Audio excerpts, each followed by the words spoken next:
Thank you, Mr. Speaker. 3,034 days. That's how long Austin Tice, a former U.S. Marine and freelance journalist, has been held captive in Syria. It's far past time that he be returned home to his family in Houston. Austin has dedicated his life to his country and to serving others. After serving 10 years in the United States Marine Corps, Austin decided to enroll in law school.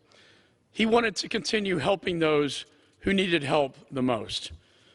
But while he was attending Georgetown Law, just down the street from here, he couldn't stop thinking about what he had seen and the people he had met on his tours in the Middle East.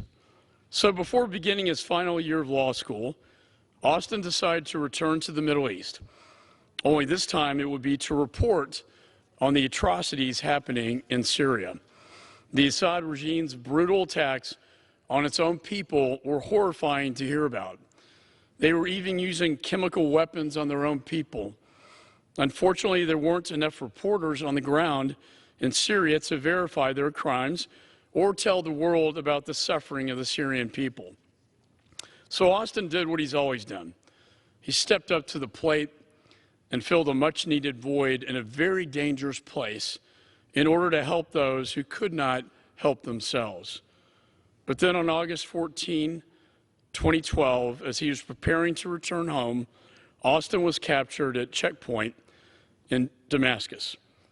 Now, more than 8 years later, he's still being held in Syria.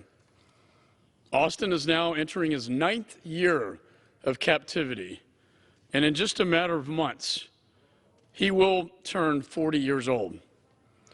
That's 9 birthdays, Mr. Speaker, that he will have missed back home, 9 Thanksgiving dinners without his family.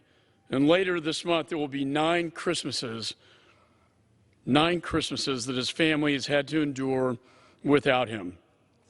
I've met Austin's parents many times. Mr. Speaker, the House is not in order. Order. And staff will take the conversations off the floor, please. The gentleman from Texas is recognized. Thank you, Mr. Speaker.